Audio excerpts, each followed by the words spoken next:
There are moments in life that split your story into two parts: the life you lived before that moment, and the life you were forced to live after it. For me, that moment happened at my own sister's wedding. In front of nearly 200 guests, my mother looked directly at me and said one word that echoed louder than the wedding music ever could: defect. She said it with the same calm expression she used when discussing the weather, as if she was simply stating a fact instead of destroying what little remained of our relationship. My sister stood beside her in a white wedding gown, looked me up and down, and quietly whispered that I was not invited. What neither of them knew was that the groom himself had invited me, and before the reception was over, every lie my family had spent decades protecting would begin to crumble in front of the very people whose respect mattered most to them. My name is Grace Carter. I am 28 years old, and for almost a decade my family acted as if I had never existed. They erased me from conversations, photographs, celebrations, and even the story they told the world about themselves. If someone asked how many children my parents had, the answer was always one: my older sister Madison. My name disappeared as if it had never belonged to that family at all. But the truth has a strange way of surviving, even when people spend years trying to bury it. It waits patiently for the perfect moment to reveal itself. And that perfect moment arrived on the most important day of my sister's life. The truth is, this story did not begin inside a beautiful ballroom filled with flowers and expensive decorations. It started 10 years earlier inside the house where I grew up.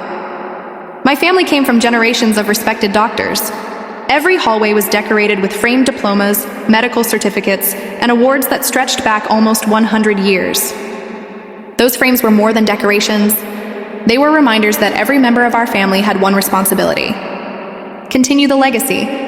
At the end of that hallway hung one empty frame. It belonged to me. My mother always smiled whenever I looked at it and said it would be filled one day, but only after I earned my place by becoming a doctor.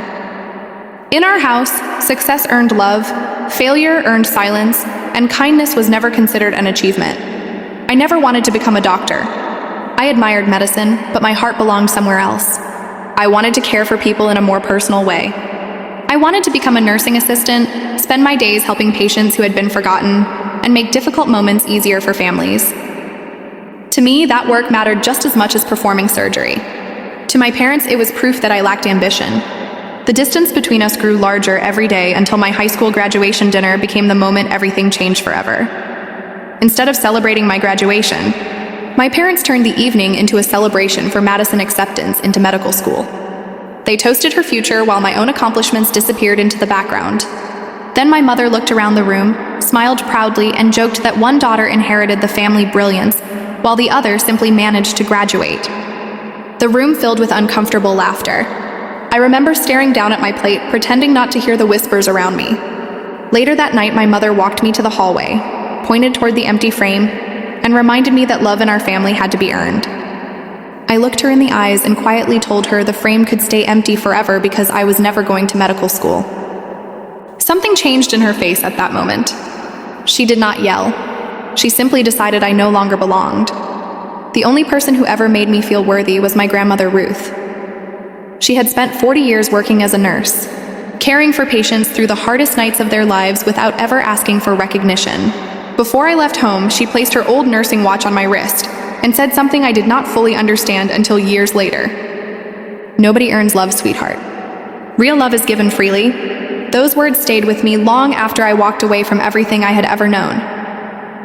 A few months later, my parents gave away my college fund to Madison and told me I had two choices: follow the family path or leave the house forever. I packed everything I owned into 2 trash bags and walked out the front door without looking back. My mother called after me and said I was choosing to become nobody. I stopped, turned around one last time, and told her I was choosing to become someone she would never have the right to judge. That was the last conversation we had for 9 years. Starting over was harder than I ever imagined. I worked long overnight shifts caring for elderly patients who could no longer care for themselves. The work was exhausting, but every thank you reminded me I had chosen the right path. Watching families struggle to find dependable caregivers inspired me to start my own home care company. I invested every dollar I saved, worked every position myself, and slowly built a business based on compassion instead of reputation. Within a few years, my company employed hundreds of caregivers across several states, helping thousands of families during the most difficult seasons of their lives. Ironically, I had built the kind of legacy my parents always wanted, just in a way they never respected.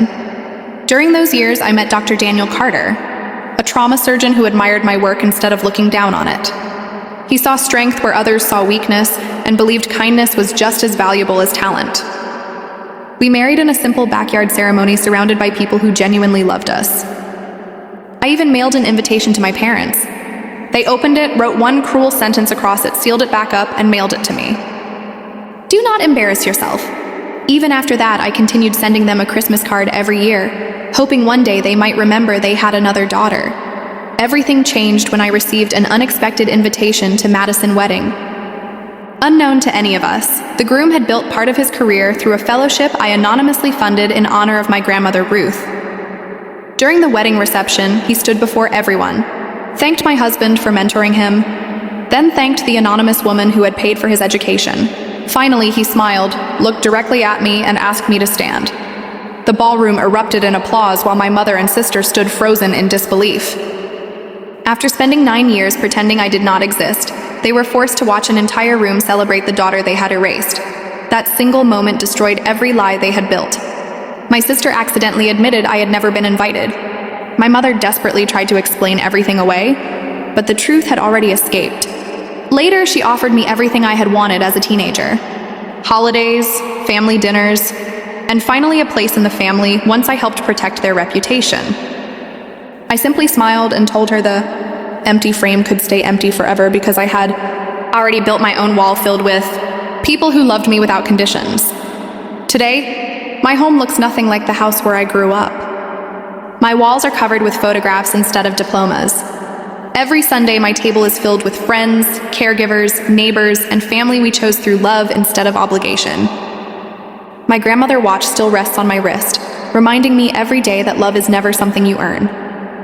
It is something you give. If someone has ever made you feel like you had to prove your worth just to deserve a place at their table, remember this. You are not the empty frame they refuse to fill. You are the foundation of a completely different life, and sometimes walking away from the family that rejected you is the first step toward finding the family that truly sees you.